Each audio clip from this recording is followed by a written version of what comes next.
Welcome to another episode of Whiteboard Wednesday, where I'm going to break down and explain a wholesaling or house flipping concept, definition, technique, tip, or strategy to help you become a better investor. On today's video, I'm going to cover the most common mistakes new investors make when calculating real estate values. Coming up.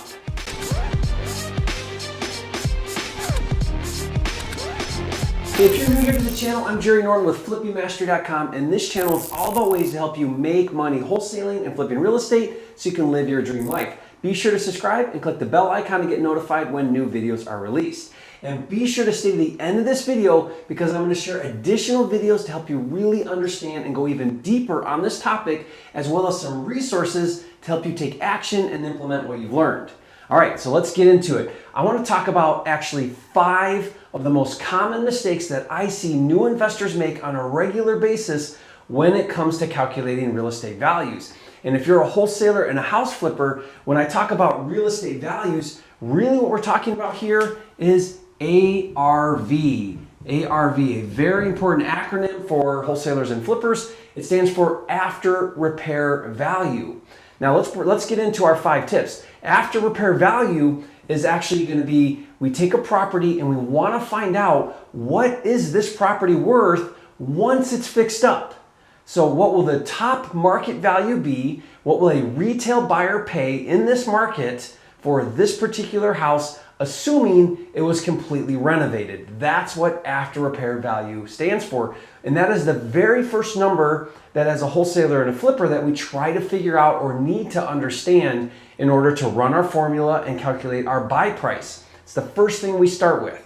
So it's absolutely critical that you learn how to get good at determining ARV, or the real estate values of any lead you're looking at. Okay, so mistake number 1 is to choose comps that are not relevant. Not relevant. And let me talk about this. This is a really big one, the number 1 mistake. Relevancy is everything when it comes to real estate values. If I'm looking at a lead and I want to know what's the value, what's the ARV of this lead, then I need to look at supporting data. I need to look at other properties we call comps, sold homes that are similar to my property. Now, the mistake people make is they either choose comps that are too good or not good enough. So let's start with too good. Too good would be choosing comps that are way better, that are not similar in that they're way better, either bigger, either nicer, in a better neighborhood. They're not the same as my house because they're too good.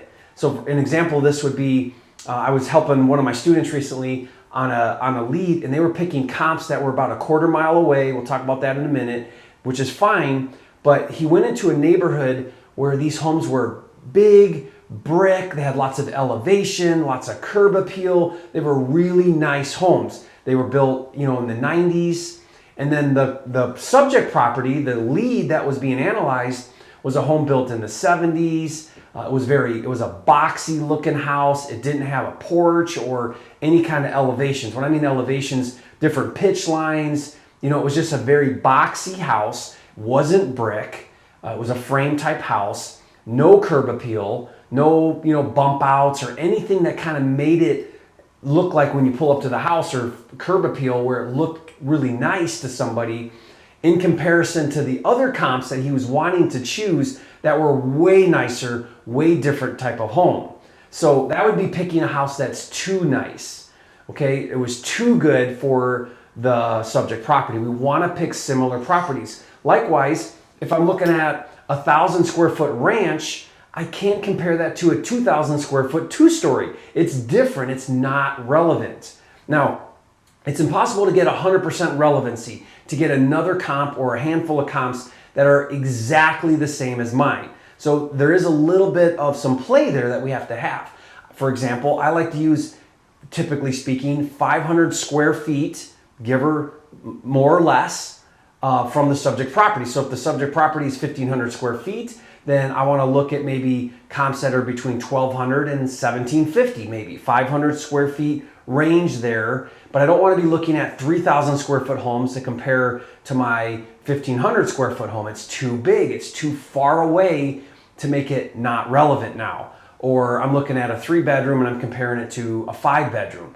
or a 1 acre compared to a quarter acre, or a home built in 1920 to a home built in 2005, right? As soon as we start to get away from too many things that are not similar to the subject property, then we start to have irrelevancy, and we want to stay relevant with our comps. So we can do it too much, where we're looking at homes that are too nice, or the opposite. Now, the opposite mistake is not good enough. And a mistake I see a lot of investors make is they forget that we're focusing on after repair value. So when we're comping a property for the sake of ARV, we want to look for newly renovated homes, because the end goal of our lead is to do the same. Whether you're wholesaling it to a fix and flipper who's going to fix it up, or you're a fix and flipper and you're going to fix it up, you want to know the number based on, once it's fixed up and it goes back on the market, what will a retail buyer pay for a newly renovated home? Meaning, we need to look at newly renovated comps. If I look at comps that are distressed or really dated, or just not nice, not updated, then that comp is obviously going to sell less in the marketplace than a newly renovated comp. So I don't want to use that. It's not an ideal comp. Now, if there are no newly renovated comps, okay, then we have to use what we have. We have to use the next best thing.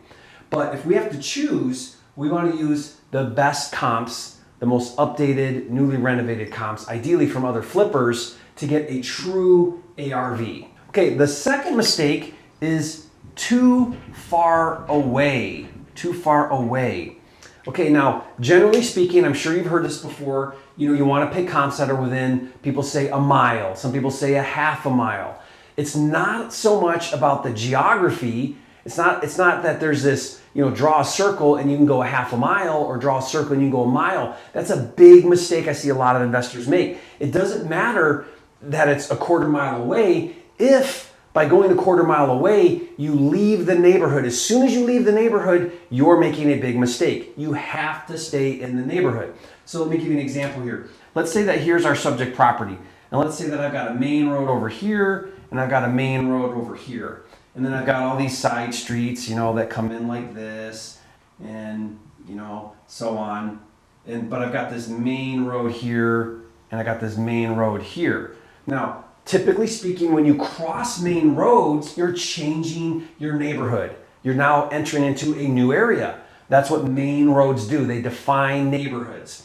So if my property's right here, and I've got this kind of cross section right here, then if there's comps right here or right here, I don't like to cross that main road and go to look at this comp. I don't want to cross this main road and look at this comp. Unless you really know your market well and you know that the market's not changing by going over there, then maybe that's okay, but that's a big risk you take. I would stick right in here, and I would be looking at comps in this section right here. I don't care if this is only a 1/10 of a mile away over there. By crossing that main road, I now get out of my neighborhood, or whatever your neighborhood looks like. It could be that over here's a new neighborhood, and that's a little different. You need to learn your neighborhoods and stay in the neighborhood. My goal is to figure out where my neighborhood is of my subject property and not leave the neighborhood. Okay? That'll allow me to be looking at comps that are going to be most relevant, again, to my subject property based on my distance away. And that's what a buyer is going to do. Think about a retail buyer. A retail buyer is savvy. They learn their neighborhoods, and they know that if the houses over here are in a different neighborhood, and they know that by being a different neighborhood, the values change. Buyers know that. They're smart enough to know that, and you need to be smart enough to know that. Agents educate buyers on that too. If they don't know, they'll educate them.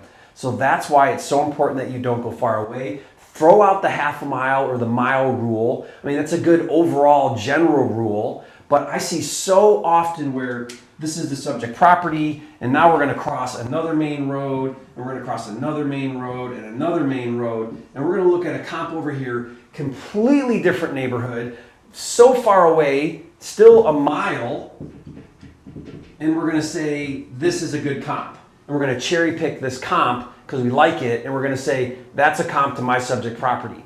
It's a mile, so it fits the rule. No, big mistake, don't do that. Okay, I hope that makes sense. Let me erase this. All right, and the third mistake that new investors make is they pick comps that are too old. All right, so one of the things that we look for is how long ago did the comp sell, and is that from when that comp sold to now, is that within a 12-month period? Now again, that's generalizing. Right now in today's market, I think it's okay to go back 12 months and look at comps that have sold in the past 12 months. Once you go past 12 months, well, they're getting a little old now. Markets maybe have changed in the past 12 months, but that's a general rule. You need to be aware of what's going on in your market. Is it a seller's market? Is it a buyer's market? How fast are homes selling? As soon as the market starts to slow down and it takes longer for homes to sell, and maybe the market turns and we're in a buyer's market, then I really tighten up the age of my comps. So I start to go to 6 months. I'll even go to 3 months. I don't want to look at comps older than 3 months, because 3 months ago the market might have been doing better than it is now. And remember, whoever's going to be the end investor on your deal, whether you're a fix and flipper or you wholesale it to a fix and flipper, they're going to buy it, renovate it, put it back up on the market. That might be 3, 4, 5, 6 months from now. And when that property goes back on the market, some time has gone by. So where's the market going to be in 6 months from now compared to where it is today, especially if I'm using comps that are, a year old? By the time I get back on the property, my original comps might be 18 months old. So you see why it's important that you don't look at comps that are too old. Okay, general rule right now in today's market, as of this recording, I think you can go back 12 months. But if I have a lot of comps and a lot of data, I'll shorten that. I'll go 6 months. I'll even go 90 days if I have enough comps in the past 90 days where I don't need to look at any older comps. Tip number 4 is not choosing enough. So not choosing enough comps. I see so many times new investors, they hinge their entire ARV on one comp. They find this one comp, they like it, and they're going to base their entire value on that comp. And that's a big mistake. You want to get a lot of comps so that you can get supporting data. One comp could be an outlier. There's always outliers where a buyer overpaid, or a seller, gave the thing away, or they got way higher than they ever should have gotten, and a buyer way overpaid for that. That can happen. There's anomalies that happen, but the market doesn't lie. So if you have a trend, then you can really see where the values are at. So my big belief is you want to have at least 5 or 6 sold comps that are relevant, not too far away, not too old, 5 or 6 comps. That's going to really help you get a big picture of what's going on in the market. All right, and finally, the 5th mistake is to overinflate. Overinflate the ARV. And this is very easy. It's probably the biggest mistake, or the most common mistake I see investors make, is they pick comps that are too high. Or let's say that you found your 5 or 6 comps and you pick that best comp out of all of those and you make that your ARV. So I'll give you an example here. Let's say that I look at 5 comps and they range from, let's say they range from $250 a foot down to $225 a foot. And you've got 5 or 6 of them. Now what I like to do is I like to take the 5 or 6, I like to average them out and go with the middle. That's safe, that's conservative. I'm not going the top and I'm not going the lowest. Or sometimes I'll throw out the highest, I'll throw out the lowest and average out whatever I've got left.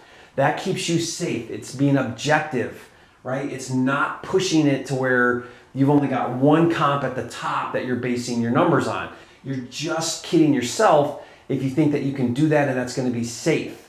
At the end of the day, when that property goes back on the market, maybe you get that number, maybe you don't, but you want to go in with your eyes wide open. So take your 5 or 6 comps that you've got that are relevant, not too far away, in the same neighborhood, within 12 months, and then average them out and go with the middle number, and that will keep you safe on your ARV. All right, thank you for joining me on this video. I do have a few resources that I think will really help you take this whole idea of, comping properties and determining your ARV.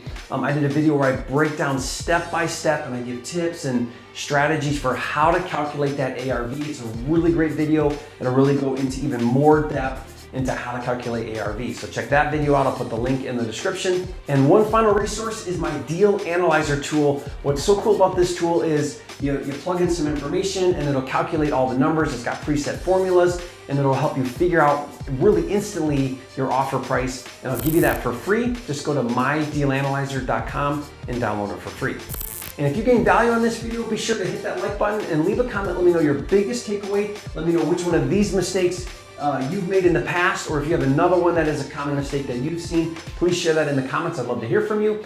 And if you haven't yet, be sure to subscribe to the channel. It is the fastest growing channel on YouTube for all things wholesaling and flipping.